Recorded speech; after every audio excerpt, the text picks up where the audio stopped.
कैसे हैं मेरे सारे भाई लोग। उम्मीद करूंगा सभी अच्छे होंगे। और ये जो 2024 जा रहा है ये बहुत सारे भाई लोगों के लिए अच्छी न्यूज़ भी लाया होगा, बैड न्यूज़ भी लाया होगा। और इस 2024 में काफ़ी सारे भाई लोगों ने बहुत अच्छे पैसे बनाए होंगे, काफ़ी सारे भाई लोगों के लिए स्ट्रगल भरा रहा होगा।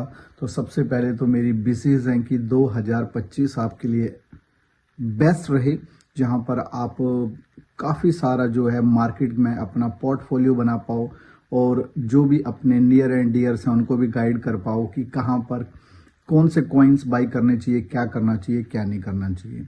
तो गाइस, बड़ी ही एक ब्रेकिंग न्यूज़ बोल सकते हैं या सैड न्यूज़ बोल सकते हैं कि 31 ऑफ दिसंबर को यूएसडीटी डी लिस्ट होने जा रहा है। क्या आपने सही सुना कि 31 ऑफ दिसंबर को यूएसडीटी डी लिस्ट होने जा रहा है। लेकिन उसके पीछे की रियलिटी क्या है, थोड़ा सा आज हम इस वीडियो में डिस्कस करेंगे। साथ ही साथ में बहुत सारे भाई लोगों की कॉल आ रही है, क्योंकि हम भी काम कर रहे हैं क्रिप्टो में, तो हम भी यूएसडीटी में ही डील्स कर रहे होते हैं, यूएसडीटी बाई कर रहे होते हैं। उससे जो भी डिफरेंट जो भी हमें करेंसीज बाई करनी है उनको बाई कर सकते हैं, सब चीज़ें कर सकते हैं। तो बहुत सारे भाई लोगों की कॉल्स आ रही थी कि रिंकू भाई, ये जो यूएसडीटी है ये क्या डीलिस्ट हो रहा है, तो इससे क्या होगा, मार्केट गिरेगी, अप होगी, क्या होगा, क्या नहीं होगा।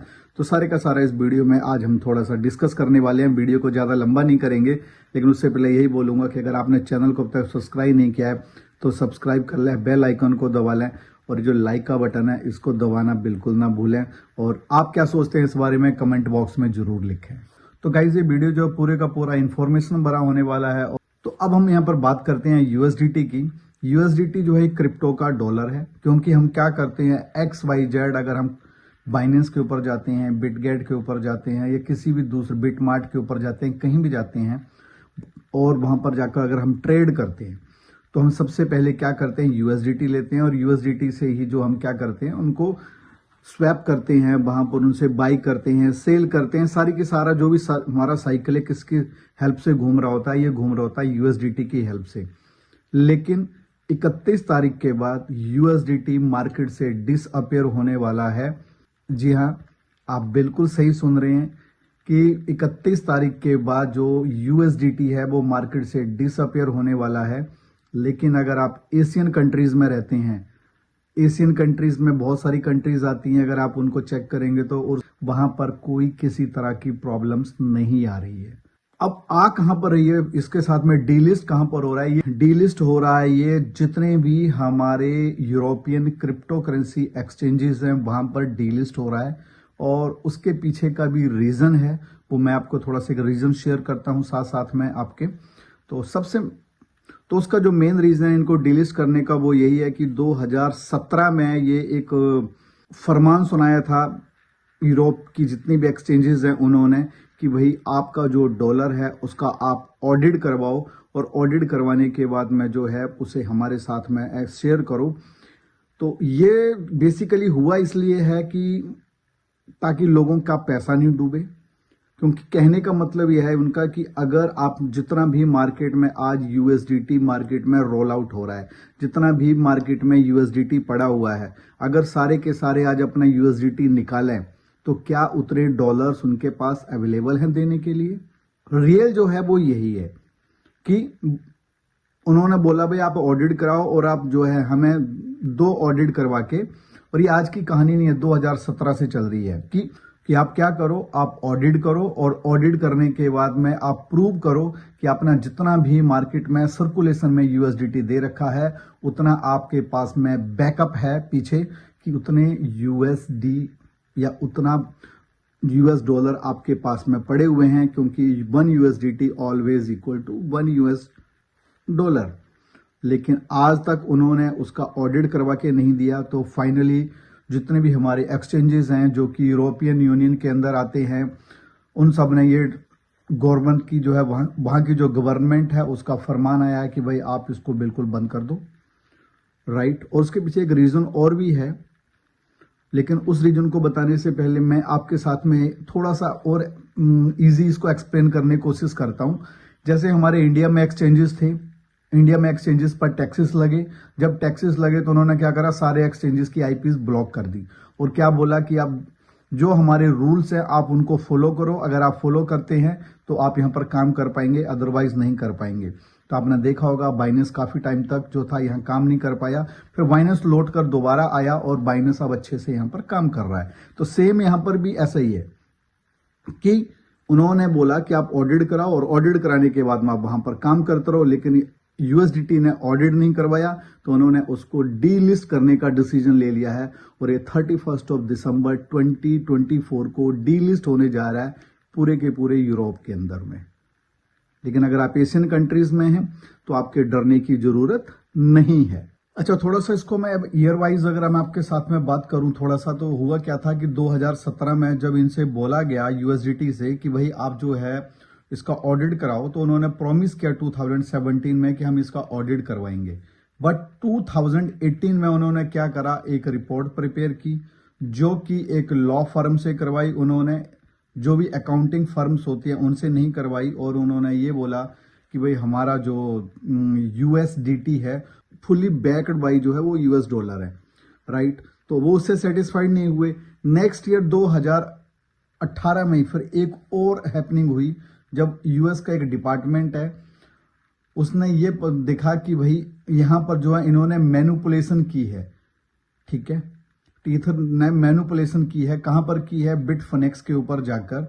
और उसके बाद 2019 में एक न्यूयॉर्क की जो अटॉर्नी जनरल ऑफिस जो थे उन्होंने रिवेल किया कि टीथर ने क्या किया है, टीथर ने ट्रांसफर किए हैं hundreds of millions of dollar, मतलब transferred hundreds of millions of dollar cover करने के लिए जो उनके लॉसेस हुए थे 850 मिलियन डॉलर के, उनको कवर करने के लिए उन्होंने क्या करा, कस्टमर्स को जो फंड्स दिए थे वहां पर मूव किए हैं, ट्रांसफर किए हैं।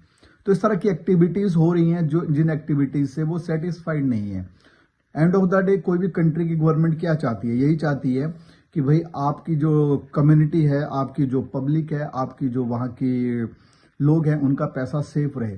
तो यूरोपियन यूनियन ने यही देखा है अभी कि भाई आप ये प्रूव करो पहले कि आपने जितना भी यूएसडीटी मार्केट में दिया है वो बैक्ड बाई यूएस डॉलर है या नहीं है, क्या आपके पास में उतना फंड है देने के लिए कि नहीं है। अगर नहीं है, उन्होंने उसको सेटिस्फाइड नहीं कर पाए और उन्होंने इसको बोला कि 30 तारीख को हम क्या कर देंगे, इसको डीलिस्ट कर देंगे सारे के सारे एक्सचेंजेस से। उसके बाद 2021 में एक हैपनिंग हुई।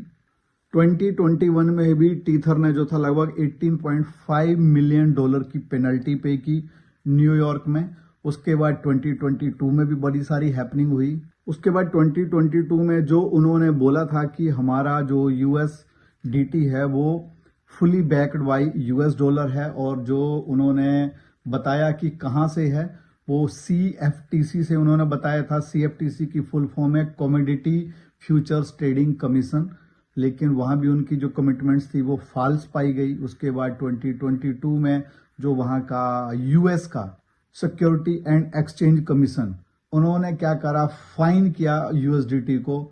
और 2024 में जो अभी यूएसडीटी ने जो है ऑडिट नहीं किया कंप्लीट, इसलिए उन्होंने उसको बोला कि भाई हम इसको डीलिस्ट कर रहे हैं। इन फ्यूचर हो सकता है कि यूएसडीटी डीलिस्ट जब होगा तो अपने को ऑडिट भी करवा सकता है, सब कुछ करवा सकता है, लेकिन इसका फर्क हमारी जो एशियन मार्केट है उस पर नहीं पड़ रहा है। आप बिंदास काम करो, लेकिन मैं इतना जरूर बोलूंगा कि हो सकता है कि अभी देखो इंडियन मार्केट में यूएसडीटी हमेशा ही कैसे बिकता है, प्रीमियम बिकता है। अगर हम अदर कंट्रीज की बात करें वहां और इंडिया के प्राइस में पहले ही 5-6 रुपए का डिफरेंस रहता है, राइट। अगर आप कम बाई कर रहे हैं तो आपको 91-92 रुपीज तक भी मिलता है अगर आप बाइनेंस पर जाकर देखते हैं, या फिर आप एक दूसरे से भी बाई कर रहे होते हैं। तो मैं आपको यही सजेस्ट करूंगा कि अगर आपके पास में ज्यादा यूएसडीटी है तो उसे फिलहाल के लिए आप यूएसडीसी में कन्वर्ट कर लें, क्योंकि यूएसडीसी भी एक स्टेबल कॉइन है और वो भी ऑलवेज इक्वल टू $1 है, ठीक है। जिनका ऑडिट भी हो रखा है, सारी चीजें हो रखी हैं। इसके साथ साथ में अगर आपको लगता है तो आप एक्सआरपी के साथ जा सकते हैं और मार्केट पर नजर बनाकर रखें इसी के साथ साथ में, क्योंकि जैसे ही हमारे ट्रम्प साहब ओथ लेंगे तो उनके साथ इस बार कौन खड़ा है, इस बार उनके साथ खड़ा है एलन मस्क। और एलन मस्क के फेवरेट कॉइन्स कौन कौन से हैं उन पर ध्यान रखिए और उम्मीद करूंगा कि ये कॉइन्स जो हैं इस मार्केट में, इस बुल रन में सबको बहुत अच्छे पैसे देकर जाएंगे। तो फाइनली यही था कि हम एशियन कंट्रीज में रह रहे हैं, हमारे साथ यूएसडीटी में कोई प्रॉब्लम नहीं हो रही है। आप बिंदास काम करो, कोई टेंशन वाली बात नहीं है, क्योंकि एशियन कम्युनिटीज बहुत बड़ी कम्युनिटी है, आपको पता है ना। तो अभी जितने यूरोपियन एक्सचेंजेस हैं वहां पर बाइनेंस ने भी अपना नोटिस दे दिया है कि वो भी उसको जो है वहां पर डीलिस्ट कर रहे हैं, लेकिन हमारे यहाँ पर कोई प्रॉब्लम नहीं है। तो लास्ट में मैं यही बोलना चाहूंगा कि मार्केट के जो न्यूज हैं उनमें एक्टिव रहा करें। आपको ध्यान होगा एक लूना के साथ क्या हुआ था, ध्यान है ना सबको, लूना में लोगों का कितना लॉस हुआ था। तो ऐसा ही कोई फंड नहीं आए जिससे कि मार्केट में सबका लॉस हो। इसके लिए अपने जो कॉइन्स है यार, कुछ दिन के लिए आप यूएसडीसी में कन्वर्ट कर लो, ताकि भाई लॉसेस होने के चांसेस कम हो जाएं। तो चलिए मिलते हैं नेक्स्ट वीडियो में, तब तक यही करूंगा कि वीडियो आपको अच्छा लगा होगा। अपडेट जो भी मैंने आपके साथ में शेयर किए हैं, बहुत सारे भाई लोगों की जो कॉल आ रही थी, ये उनके आंसर्स भी हो गए। और मिलते हैं नेक्स्ट वीडियो में, तब तक love you guys, love you.